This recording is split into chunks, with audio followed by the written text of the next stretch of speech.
La conversación que tuvimos con Ana Tropea fue tan interesante que tuve que hacer 3 episodios en vez de uno. Acá les dejo el primero, donde ella, en un momento de la charla, me estuvo desasnando acerca de un montón de curiosidades sobre la evolución humana. Pasen y escuchen porque lo que me cuenta tiene un nivel excelente. Pampacom. La mejor conexión es con vos. Bueno, justo una de las preguntas que te avisé que te iba a hacer es, viste que, como te comenté fuera del aire, estoy leyendo varios libros de evolución Ujú, humana a raíz de la serie de libros que está saliendo en este mismo momento. ujú, Y, bueno, en primer lugar, a mí me fascina mucho este tema porque entiendo que es una disciplina científica que uno va realmente como un ciego.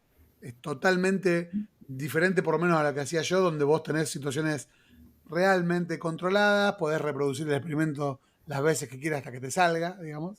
Eh, pero acá es realmente vas como un ciego porque realmente los fósiles es lo que hay. Puede que haya más, pero no sabemos. A lo mejor te topás con algunas cosas, sí, otras no. Pero algo que no me queda muy claro, y a pesar de que los vi muchos de los árboles de evolución humana, no me queda claro, para resumir en un par de minutos, cómo es. Desde ujú. dónde nace. O sea, yo me sé más o menos que los más antiguos son los Australopithecus y que los más cercanos a nosotros son los neandertales y entre medio está el habilis, el erectus, bueno, mucho más. Entiendo que está muy ramificado, que algunos llegaron a nosotros y otros no, pero no tengo la imagen bien. ¿Eso es porque no existe la imagen bien? ¿O no la sé yo? ¿Y vos podrías usar un par de minutos para decírmela? Bueno, esto es así. Sí, puedo usar un par de minutos para estimular tu percepción, pero cada quien llega hasta donde puede. Vamos a hacer un ejercicio. Eh, la propuesta es que trates de pensar esto como si fuera eh, un movimiento, ¿sí? La evolución humana, pensala como un movimiento que tiene pulsos, ¿sí? Entonces, imagínate que hace 7 millones de años, en el centro de África, se origina, ¿sí? Surge un primer movimiento que es el organismos bípedos, ¿sí? En el seno de estos primates que viven en los árboles, surgen primates bípedos. Primero es el bipedismo, con toda una revolución anatómica importantísima, porque el bipedismo no es solo me paro en dos patas. Imagínate que la morfología de un chimpancé, un orangután que camina con sus nudillos, tiene que generar unos cambios estructurales, de la posición de la cabeza con respecto a la columna vertebral y demás, que es realmente una revolución morfológica. Bueno, eso es el primer movimiento que ocurre en el centro de África hace 7 millones de años. Surge el Bien. bipedismo. Digo, nomás te interrumpo con esto, sé que falta muchísimo, pero No, la primera pregunta que se me viene a mí es, bueno, el primer bípedo de la historia tuvo que ser hijo de un mono que no era bípedo. Y no sé, ¿cómo es? De golpe agarró y se levantó. No sé, como que no me entra en la cabeza. bueno, el tema es justamente que eso, si lo pensamos desde el paradigma gradualista darwiniano, vamos Ujú. a forzar esa explicación que vos necesitas. ¿Sí? Es decir, bueno, de un mono que no lo era, tiene que nacer un mono medio bípedo y después así paulatinamente, ¿sí?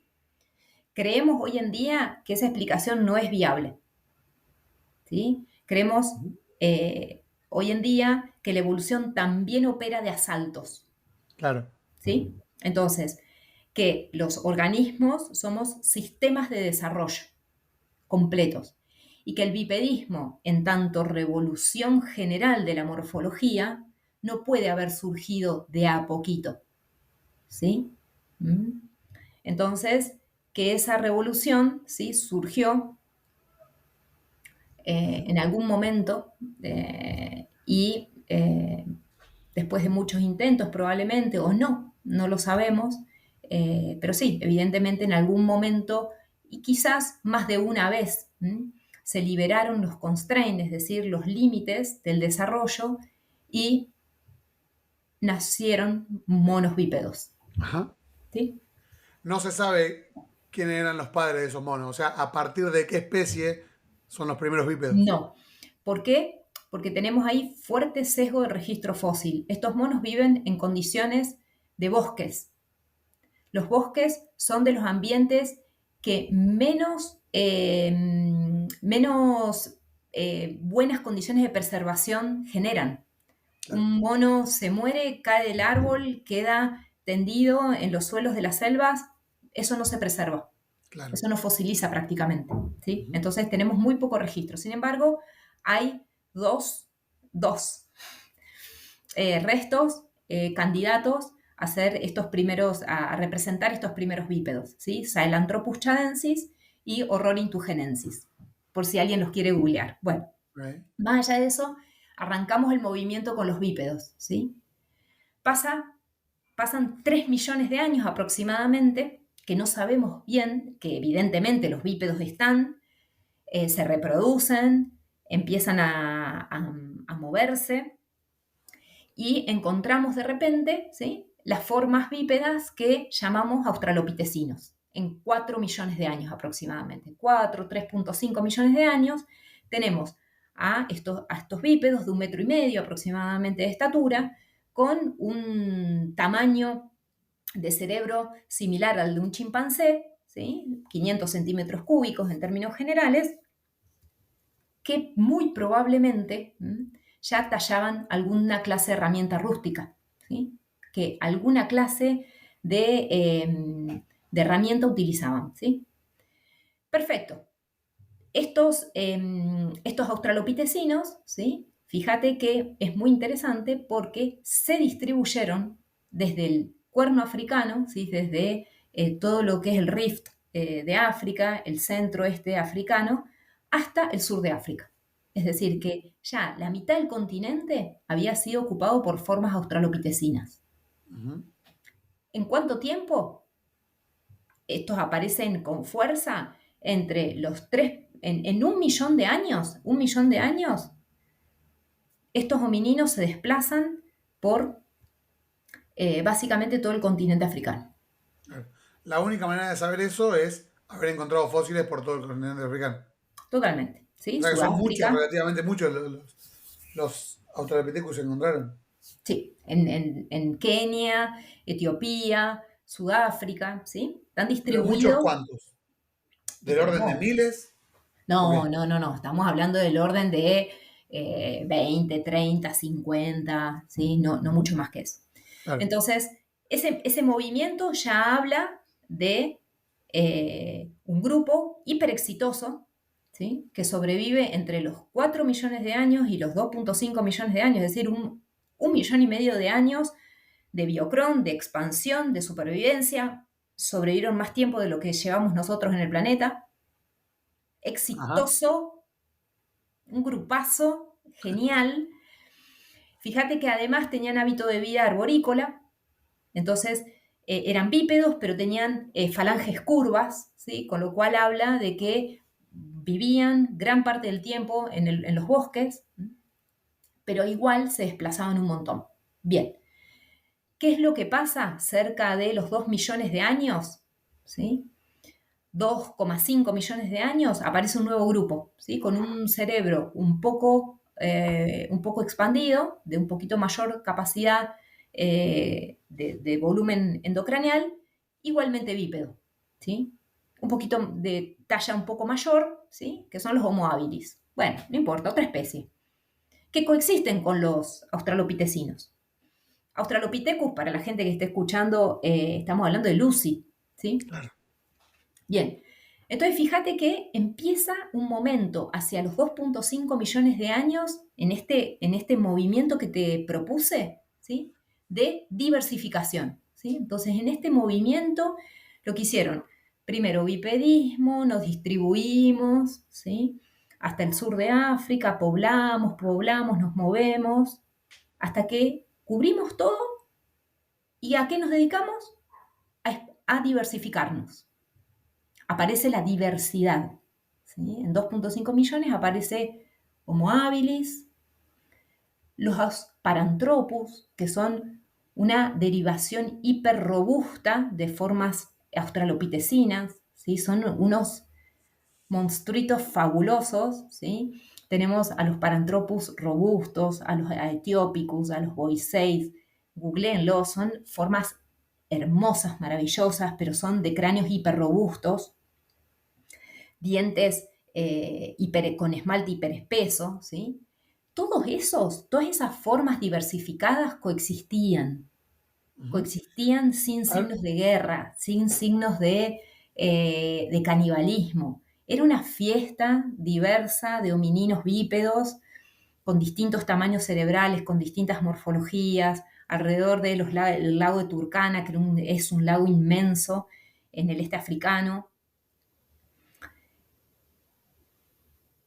Se distribuían, los parantropitecinos también estaban en el sur bien, africano, habilis también, es decir, que había mucha movilidad y dispersión, ¿sí? bien, yo tengo ahí una pregunta del orden biológico, puntualmente para este punto, que tiene mucho que ver con la misma que te dice del bipedismo.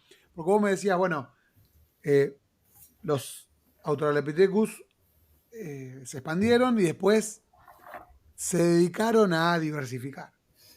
Pero en realidad no se pueden dedicar a diversificarse, porque lo único que uno puede hacer es tener hijos. ¿Cómo es eso de que un hijo salga de otra especie? O sea, ¿cómo de un Australopithecus pueden hacer un Homo habilis? ¿Qué pasó? ¿Y por qué vos me estás diciendo, bueno, ahora en cambio de ver una especie y, no sé, me nombraste 5, y a lo mejor había más todavía, pero ¿qué es lo que pasa en la biología que hace no que convivan? Porque las otras no cayeron del cielo, las otras. Va, quiero creer que no cayeron del cielo. O sea, No.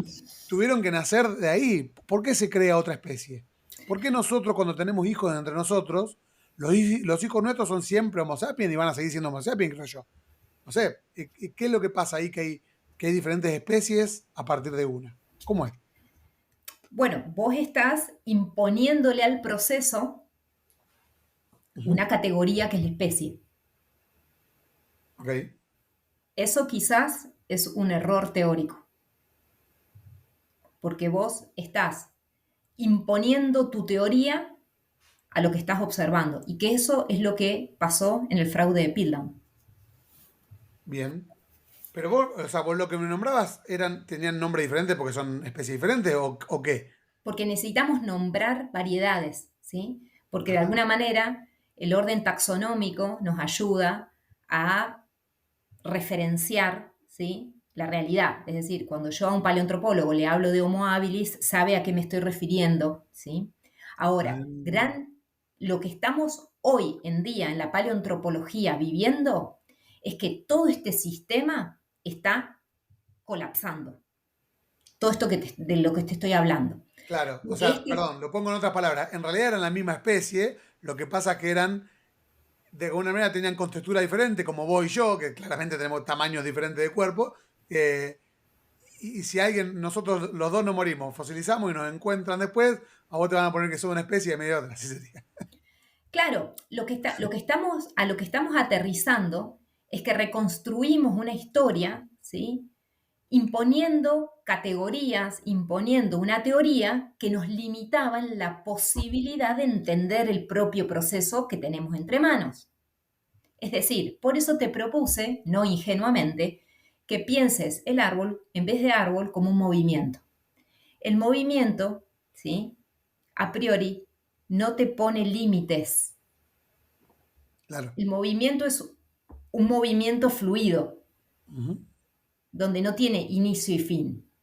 La especie te limita porque una especie empieza en un lugar con una discontinuidad y termina en un lugar con otra discontinuidad. No Claro, claro. ingenuamente te propuse pensarlo como algo que no, para percibir qué es la evolución humana, quizás primero tenemos que percibir que hay algo del orden de nuestra propia historia, que es un movimiento, que después habrá que ver cómo lo formalizamos desde lo teórico y cuáles son las categorías y la ontología que mejor describe y mejor sistematiza estos datos que vamos obteniendo y que cada vez con nuestras tecnologías de ADN antiguo y de secuenciación de genomas completos, bueno, van desnudando una realidad que estas viejas categorías de fragmentos, de especies y de mecanismos como la selección natural no van respondiendo, ¿se entiende?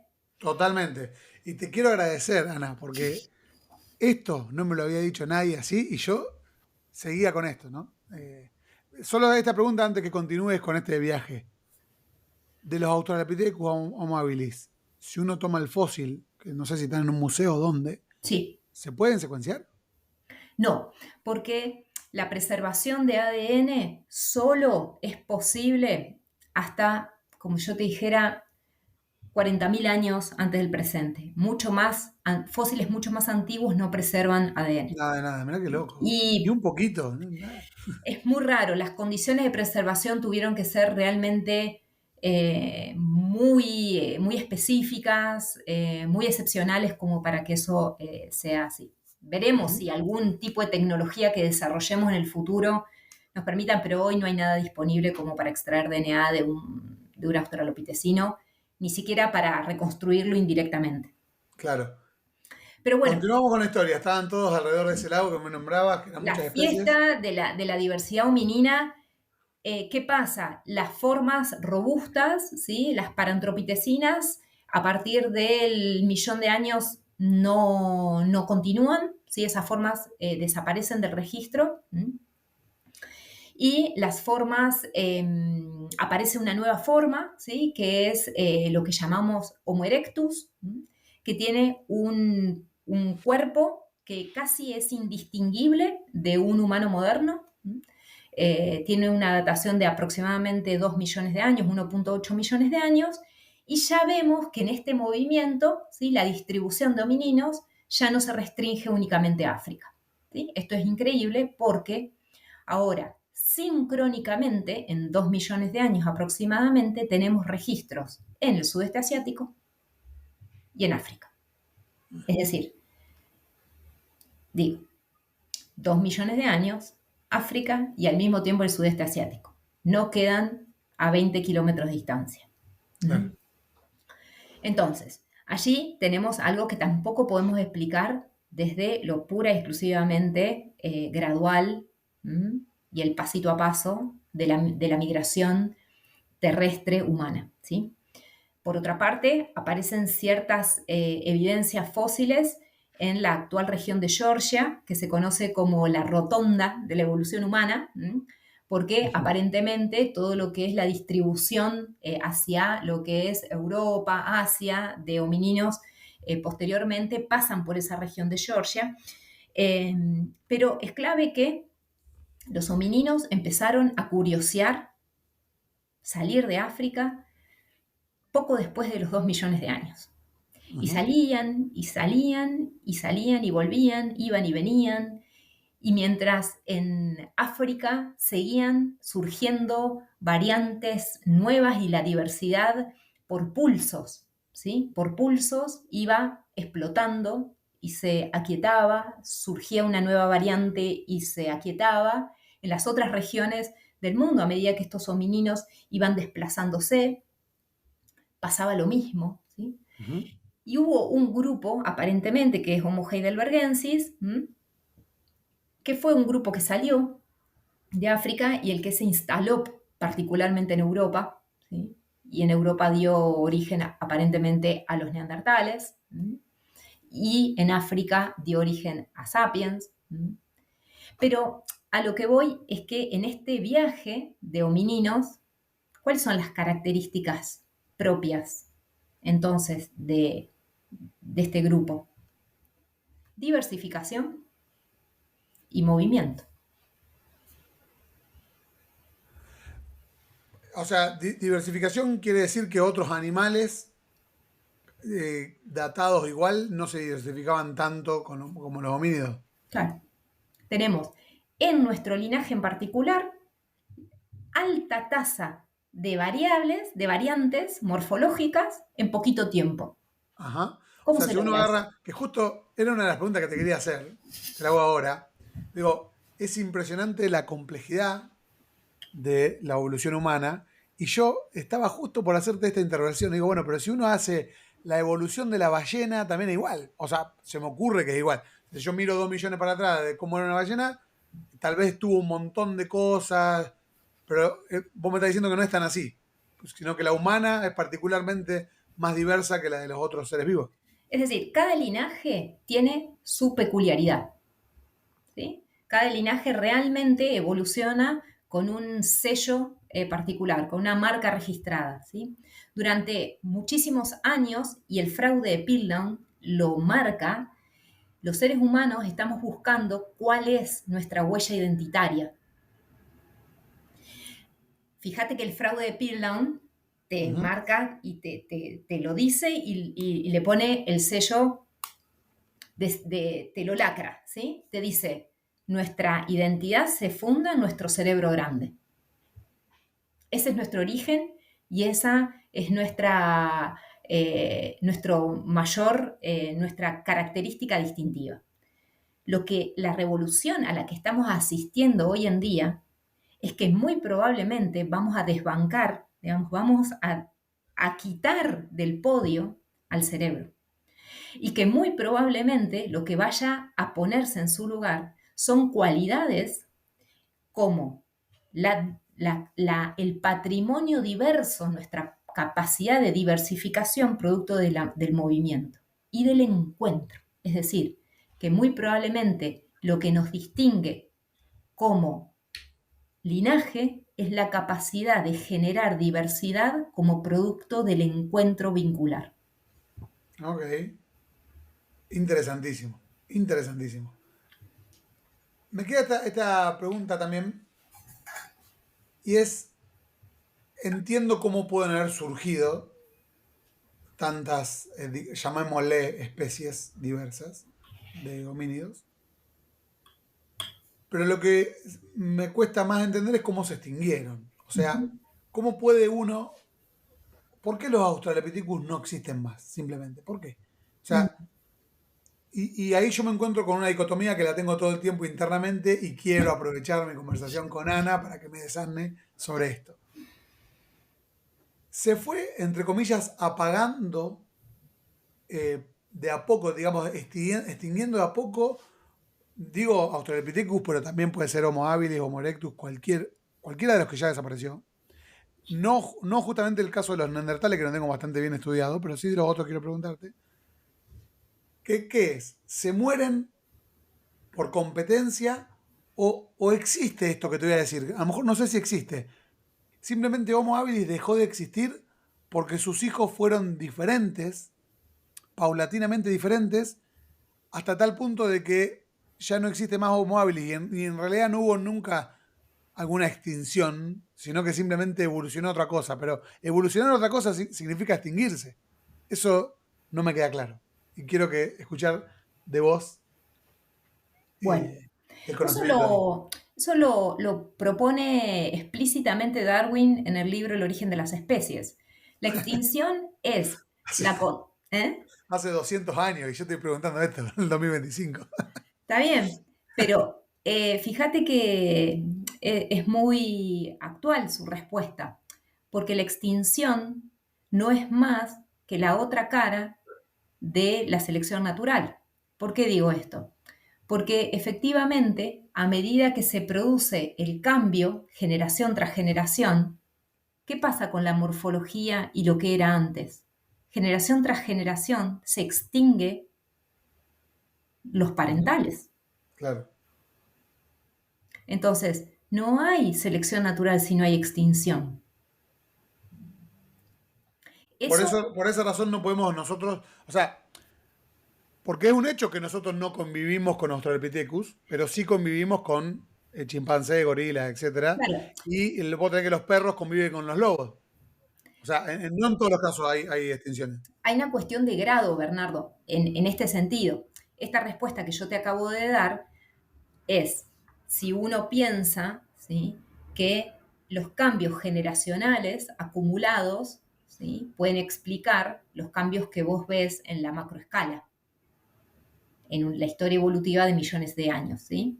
Es decir, que si lo pensamos de esta manera, los australopitecinos viven en los Homo habilis y los Homo habilis viven en nosotros.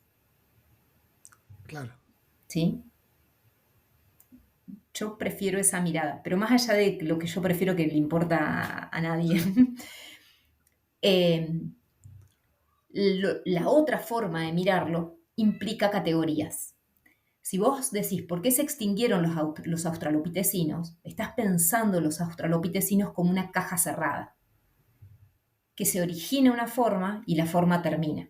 Eso es una forma de pensar aquello que es detectable en la macroescala, es decir, es viable porque dejó de existir en el registro fósil, no está más, no aparece más.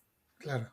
Entonces, el tema es cómo se relaciona la última aparición en un registro fósil con un proceso de extinción. Todo eso realmente es el límite entre las ciencias como teoría, como modelo y la realidad. Claro. Y Está ahí, buenísimo. y ahí tenemos que tener como mucha humildad y mucho cuidado, porque justamente somos también teoría y modelos y no somos certeza y verdad. Claro. Está buenísimo lo que decís. Está muy, muy bueno. Bueno, se sabe muy bien que Homo sapiens se hibridó con Homo neandertal.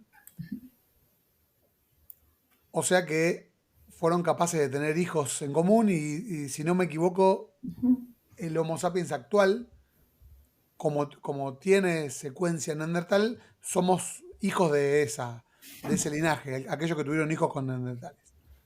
Te pido mil disculpas nuevamente porque voy a volver a ser encasillado.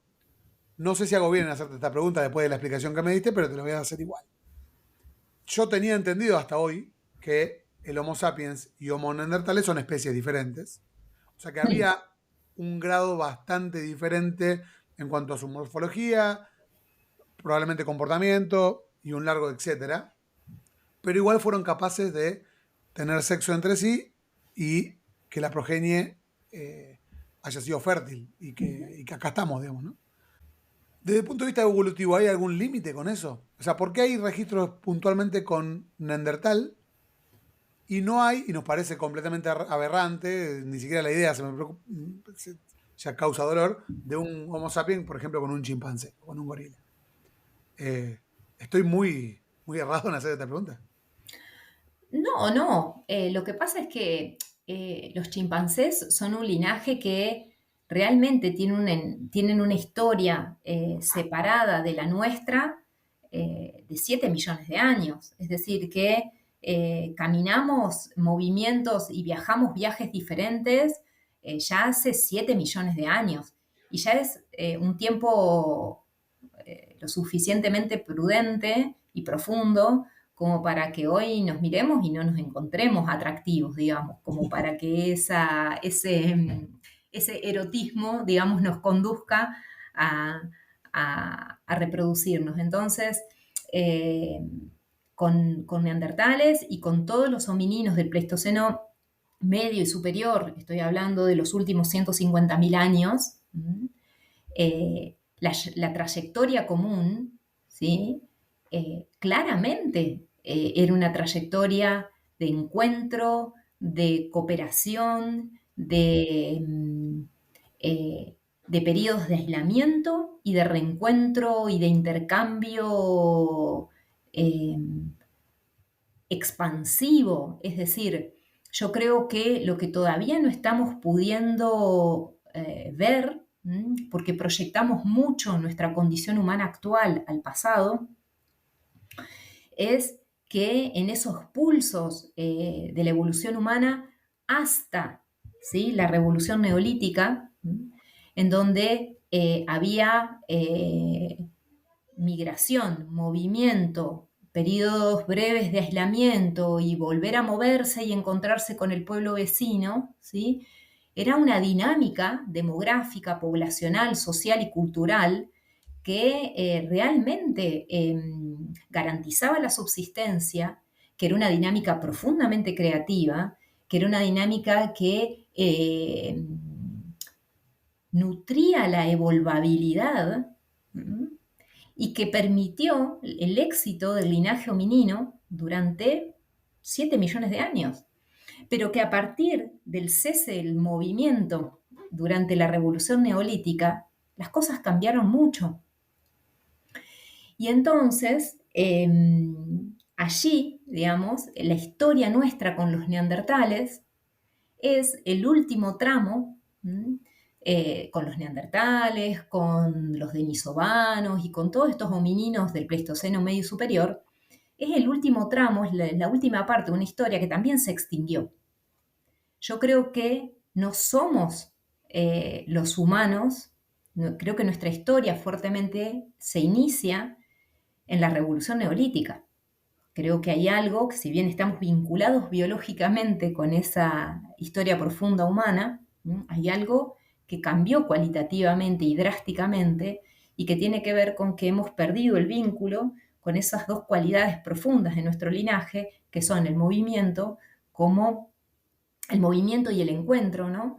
Como el eje de la creatividad y la diversificación cooperativa, digamos. Se instala algo que vos me preguntaste en un audio fuera de acá de este encuentro, que es, bueno, los descubrimientos tecnológicos no eran objetos que permitieran, ¿sí?, el ejercicio del poder, ¿sí?, ni el sometimiento entre pueblos sedentarios, o sea, bien establecidos, ¿sí? La tecnología se reconfigura, ¿sí?, en un mundo quieto. La tecnología en un mundo que se mueve es una cosa, la tecnología en un mundo que se queda quieto es otra.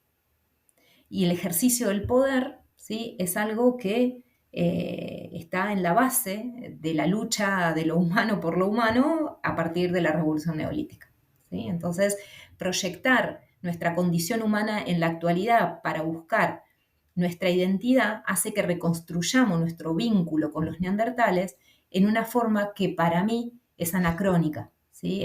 En realidad es totalmente incorrecta. Qué locura, ¿eh? Qué locura.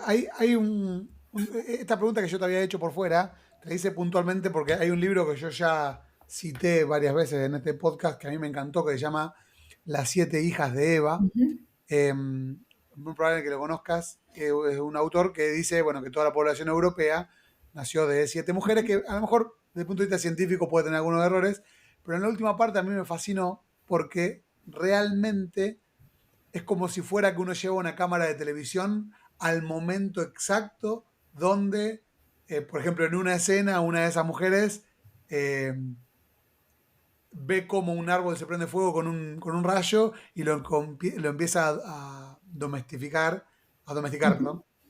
En otra escena hay un lobo que se acerca y de golpe lo convierten en un perro doméstico. Bueno, me parece espectacular y yo siempre me pregunto cómo sería realmente verlo, estar ahí, ser capaz de ver cómo alguna de esas sociedades, bueno, la primerísima vez que descubrieron, no sé, la agricultura, ha sido un momento eureka total y bueno, que en realidad no sabemos mucho, sabemos que sucedió, pero bueno, no hay mucho y esto era un poco que lo que te quería contar en el audio para decir, bueno, vos te habrás hecho esa misma imagen como la que te cuento en el libro, que me la hago yo, cómo hubiera sido, cómo fue la primera vez de cada una de estas.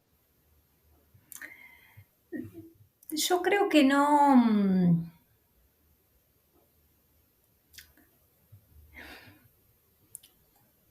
A ver, yo creo que la excitación por el descubrimiento es más una proyección actual nuestra. Es Claro, lo que nos produce hoy a nosotros sí, leer la noticia de que lograron que una neurona hable. No sé, Claro. Bueno, pero igual, a lo mejor no se dan cuenta, pero vos imaginate que tenés la máquina del tiempo y podés ir a ver claro, a aquel ser humano que está plantando una semilla por primera vez en la historia. Y claro. que dice, bueno, de acá van a hacer una planta y yo después la voy a cosechar y la voy a comer. Yo Para mí creo es como que, una cosa.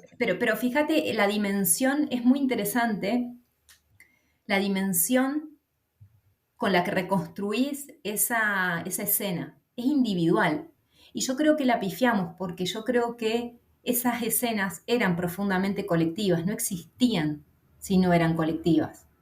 Había un pueblo y la excitación probablemente era por comunicársela al pueblo que estaba más allá. Es Qué locura. decir, creo que hay algo que nosotros no podemos reconstruir porque no tenemos la experiencia. Claro. Yo creo que hay algo del pasado que nos es bloqueado o no nos es permitido como lógica porque no es una lógica vincular nuestra. Está bueno. Está muy bueno. Sí, sí, sí. Quería ponerme cómo sería ahí. La verdad que sí, me cuesta realmente mucho. Está muy bueno las acotaciones que vas haciendo. ¿Cómo lo ves a futuro? En el sentido de qué cosas podemos descubrir. Digamos, vos tenés un estudio impresionante de todo de lo que somos como especie para atrás y sabés mucho mejor que yo cuántos años llevamos como Homo sapiens. eh, y si vos tuvieras que hacer un poco de futurología barata y decir, bueno, desde acá al Homo sapiens, ¿qué va a pasar? Obviamente esto es una pregunta completamente para divagar. No Mm, estoy pidiendo tu punto de vista científico en absoluto, sí, pero va a estar sesgado seguramente por lo que ya sabés. sí. ¿Qué pensás que puede pasar? ¿Qué puede pasarnos? Y yo creo que, bueno, el deseo es que nos demos cuenta, ¿no?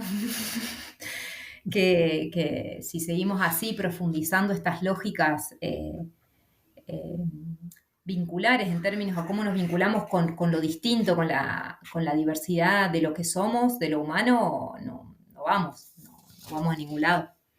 Em, Despertar hacia dimensiones, hacia esa memoria de lo colectivo humano, ¿no?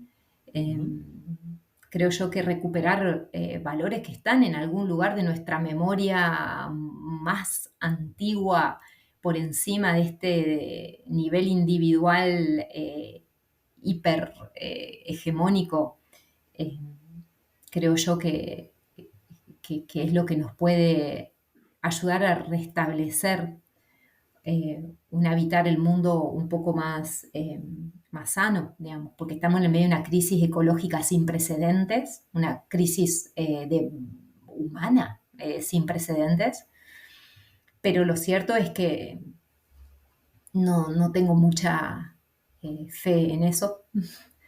La, las cualidades de la guerra que está sucediendo en Medio Oriente y la exacerbación de la excitación eh, que tenemos los humanos por la capacidad de destrucción y la crueldad humana es algo que me deja como impactada, ¿no? No sé, la verdad es que no sé, creo que me parece que me juego porque si hay un cambio va a ser una escala pequeña, es volver a los territorios, ¿viste? A los territorios de comunidades humanas mucho más pequeñas, a organizaciones eh, políticas inclusive por fuera de estas democracias representativas que ya no representan a nadie, pero probablemente la escala de la organización política se transforme brutalmente y que haya, ¿no?, una reducción de lo que nuclea a lo humano bueno, y que sea algo más pequeño a lo que podamos apuntar. Claro, o sea, está diciendo en otros términos, déjame ver si. Primero, porque no soy la única que escuché nombrar esto, y que cuando uno lo escucha con estas palabras, y sí, te hace vivir eh, como el meme ese donde están todos viviendo contentitos, etcétera. Y digo, bueno, eh, pensar vivir todos los seres humanos del planeta en comunidades pequeñas, sustentables, etcétera, bueno, y sí sería espectacular. Eh, y eso creo que tiene que ver con que vos estás proponiendo que el ser humano, desde su evolución, desde su historia evolutiva, Mm. todo el tiempo está preparado para vivir en grupos pequeños, pero definitivamente no en ciudades de 12 millones de personas. Totalmente. Y sí, además está preparado por una interacción fluida, una cooperación, un compartir con los demás. Es decir, Claro, invento esto y te lo comparto, ¿no? Invento el fuego, tomá, para el bienestar de todos, pero la mezquindad, la crueldad, digamos, la distribución desigual del poder y la pertenencia, ¿no? A través de las tecnologías y demás, es algo hipermoderno, ¿no? qué Eh, locura. Cometimos un gran, viste que, bueno, el super Acá queda. bestseller, en el super bestseller Sapiens, Harari dice que Uf. uno de los grandes errores de la humanidad fue haber inventado la agricultura. Estábamos mucho mejor como cazadores y recolectores.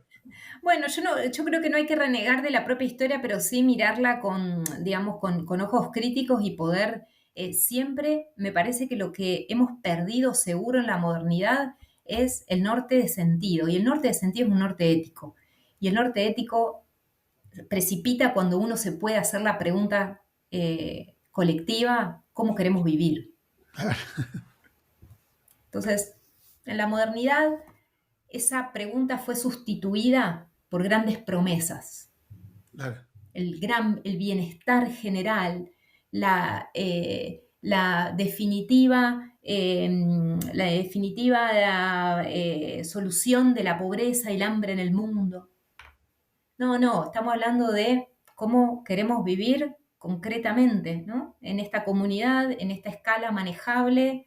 Entonces, cuando bajamos lo utópico, lo ideal, a preguntas éticas concretas, bueno, aparece el colectivo, aparecen los individuos, los nombres y apellidos, pero en función de un norte con el que nos podemos comprometer, ¿sí? Colectivamente, y en donde las ciencias empiezan a jugar un papel que me parece que es fundamental, porque están al servicio del bienestar de la comunidad en su territorio, ¿sí? Y no claro. al servicio de grandes proyectos, digamos, con grandes promesas que no dejan de contribuir a los objetivos extractivistas, mercantilistas de las grandes multinacionales, digamos. Entonces, también como científicos y científicas creo que tenemos la responsabilidad ética de mover la producción científica a través de nuestra práctica diaria al territorio, ¿sí? Claro.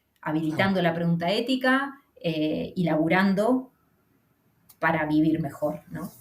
Y en este sentido la evolución humana puede contribuir mucho porque puede ayudarnos a construir una identidad deseable de lo humano, ¿sí? Está perfecto.